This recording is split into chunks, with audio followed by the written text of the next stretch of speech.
Today I'm going to share with you our top 5 must-dos in the North Island, New Zealand. Like most of you, the last couple of years have left me exploring my own backyard, and luckily I've had my Swedish man along for the ride.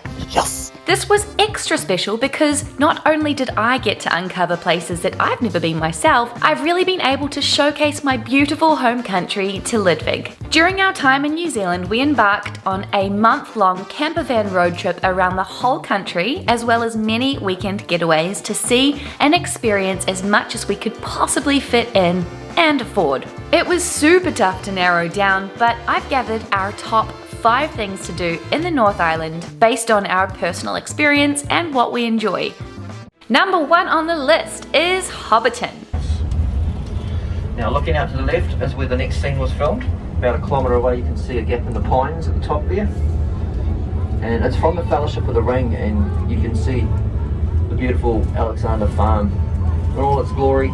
Located in the heart of the Waikato region, Hobbiton is one of New Zealand's iconic destinations. Even myself, who, dare I say as a Kiwi, have never watched a Hobbit movie and didn't really care for Lord of the Rings, don't hate me, I absolutely loved the movie set tour. 99% of everything you're going to see today will be real. Everything on that table right there, everything in the garden, those are real.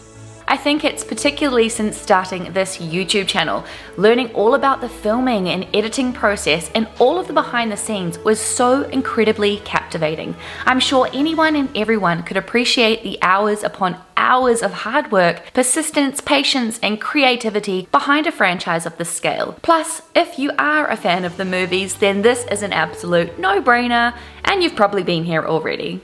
We're currently sitting in the Green Dragon Inn, having a special Hobbit beer. Cheers. Only ever available at Hobbiton.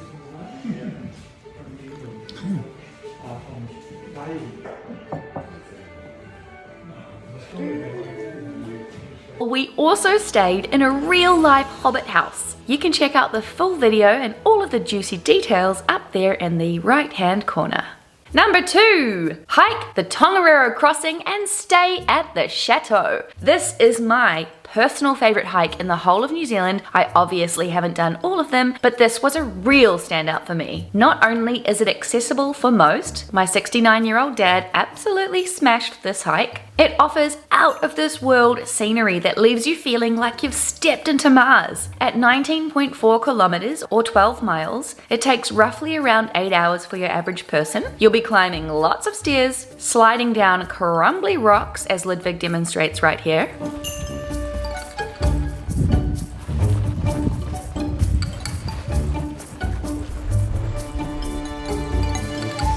Nice, that was a good technique.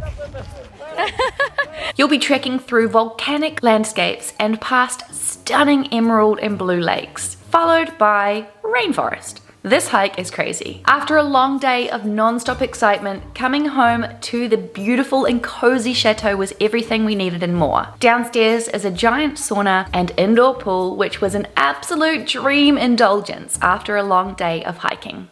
Number 3 is whitewater rafting in Rotorua. You might have heard Rotorua is the North Island's version of Queenstown, and we can definitely see why. This place has endless activities to choose from for all of the adrenaline junkies, including one of our standout experiences of our entire trip, whitewater rafting. We joined the Rotorua rafting crew for a grade 5 whitewater rafting experience. Grade 5 means it's the most intense. And not only this, but we plunged ourselves down 3 waterfalls, including the highest commercially rafted waterfall in the entire world. It's called CHATEAU Falls, and it is 7 meters high.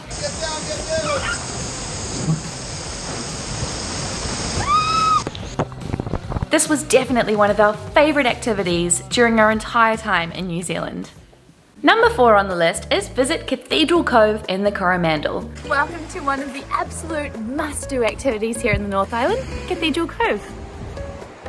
Chances are, if you are interested in visiting New Zealand, this place has crossed your radar. This naturally formed archway is a popular tourist destination located in the Coromandel Peninsula. In fact, this place receives around 200,000 visitors per year. Obviously, the name Cathedral says it all. The rock is shaped like a massive cathedral, and I actually found it to be a lot bigger than it appeared in the photos I'd seen. This famous spot is located in Hahei, just 10 minutes drive from another famous place, Whitewater Beach. We actually came here for my birthday in August, which is in the peak of winter in New Zealand. This meant we were able to beat the crowds and scored the best opportunities for photos. We basically had the entire place to ourselves, which to be honest is probably why this spot is on our top 5 list, because we did have such a secluded and peaceful experience. I've heard it does get crazy here in the summer months, and I'm not sure we would have enjoyed it as much. Cathedral Cove was obviously a real highlight on our trip, but our entire weekend in the Coromandel was actually really cool. The Coromandel is a real hub for New Zealanders to go on holiday. Everyone seems to have a holiday home there. We weren't sure if it was really going to live up to the hype or just be super overrated. We were pleasantly surprised, and again, the winter weather probably really added to our enjoyment because everywhere was so quiet, so do keep this in mind. Some of the other activities we did while here was hike the beautiful Pinnacles hike. We of course dipped our toes in the boiling hot water at Whitewater Beach.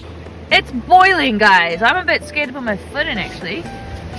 The sand is so warm. Okay.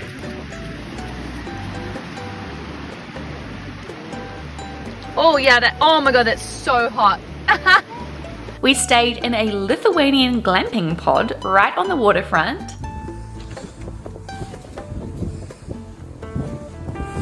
Welcome to our Lithuanian glamping pod. This is pretty freaking cute. What do you think? Pretty cute. Is this so cute or what? It is pretty cute.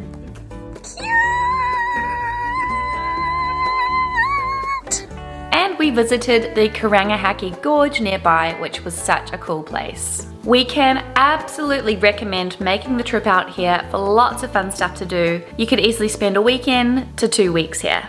Number 5 and last thing to do on our list is visit Russell. Russell is situated in the Bay of Islands in the far north of the North Island. Russell was the first European settlement and seaport in New Zealand. Not only is Russell a stunning place to visit, but it is an absolute hub for rich New Zealand history and culture. When we visited, we stayed at the oldest hotel in New Zealand, the Duke of Marlborough, which has been operating since 1827. During our time here, we experienced some of the most stunning sunsets and sunrises, amazing food and coffee,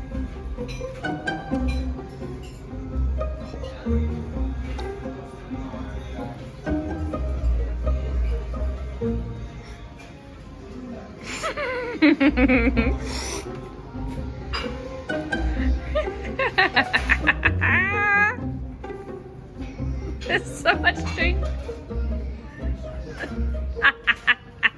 Unlike a lot of our action-packed trips, Russell was such a peaceful and serene place that our time was actually spent relaxing, for the most part.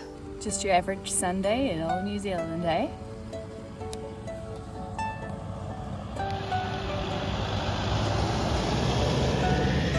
While in this area, we definitely recommend visiting the nearby Waitangi Treaty Grounds. Here we joined a walking tour learning all about the history and stories of pivotal events that created this nation. Plus, our favourite part was definitely the awesome cultural performance at the end where Ludvig was chosen to be chief.